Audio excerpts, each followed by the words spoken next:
agla game. Ime salamanya too much. Ime salamanya too much. Ordinary school don't take now the pandemic. Of school over them foundation on them secretary to ABCD in effect. Yadaka gono gakuko, any invitation. Give Grana the governor. I'm a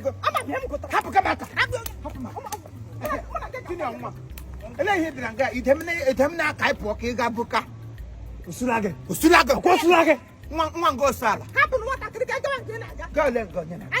Young one, no longer come to you. But I know a neighborhood. What I get to go we are come one tackling gown. Because I'm addressing, and we had a sent line of food. Young Grianania. Grianania, Nania, Coffee Gaba. And then you sign. And let me say that I was young and Nanya. Oh, she walk on your way. You're not a Sananya. What I can walk in, but we should go on. Men walk here. Engineer. They give you. Come on, go put here. Give you on ammonia.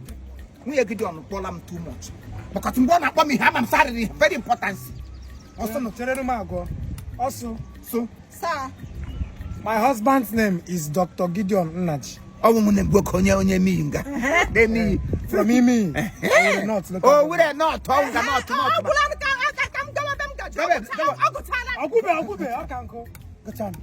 Date of birth. August 28th. Yeah, August 28th. I know him. August. He's a professor of civil engineering and lectures in one of the toppest universities in Florida. In Florida. Florida. Oh, you another man. I'm a man. We live in Florida, USA. I work for the football. Oh, you're the I would hear that. He's a very smart and intelligent guy. Okay, and loves education. My football over soccer. What do you know about? He also loves to practice engineering. Engineering, mechanic, engineering. Oh, what do you mean? He's a kind of a private person. Oh, they're nice. Introvert. Oh, on your life personality. Oh, on your life indulgence. Introvert. Oh, introvert. I'm going to go. Imo. His leisure is playing soccer. Soccer, remember. Ball. He's a Man City fan. You put too much into too loose. Oh, yeah,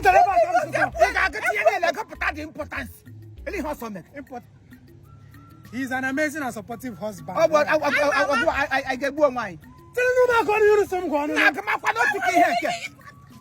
the lousy. What's the clean hair? Could I wash my car? Come on. She can remember one more time on my way because he's my hero. I got no hero.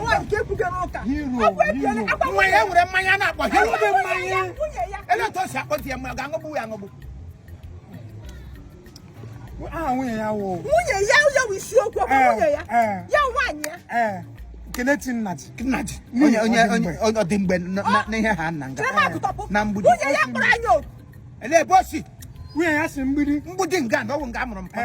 We are nurse. Not I'm America. And also schooling for higher degrees. Degree, okay, indication. On lecturer. You see, I lectured on Alasu. Oh! I'm to bring a school in Alasu. I will lecture to. You need to quack on. You need to quack on. Maggie, go. It's quite some the bed do make.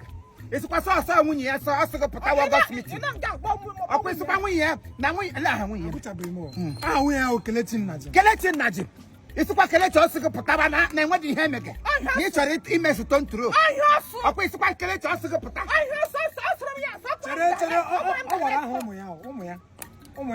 Tinaza, Tiamaka, Natisum, and I have my called her, Tiamon among. Okay, Tammy, Tibo. Thank you. What to get welcome on.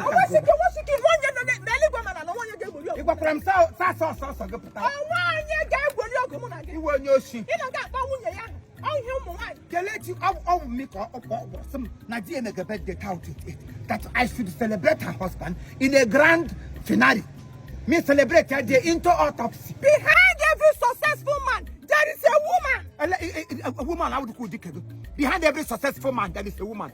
Eli hemu na woman did it successful. Gaga will prove to Eh? Gaga will prove unsuccessful. Mapa way can get eminent postman. Makachine can get my market like him. Get like him. Behind every Kelechi, all the one he beg. Dear the successful because Kelechi and dear peace. One of you wrote one and let him out of the modern time. Let him hear. Dear Leanya, I'm not green, I'm not too much. I can make a woman. I am the elegant Allegimo. I didn't let up. You are not come out of that 11 decode them foundation.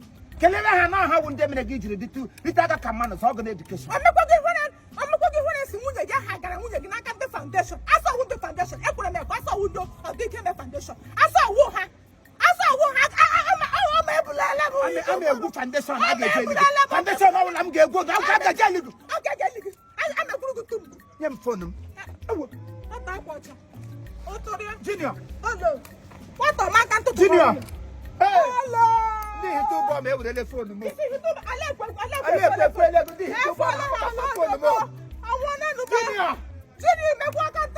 I saw that can't talk. We have not gone in that. We had the hand on our family. I think I know attention with you. And Maggi would have had an I think that's Shaku. In a good idea, we have him going and touching. Hey, Hello. Alhamdulillah. Mbudi arielem kaudelo.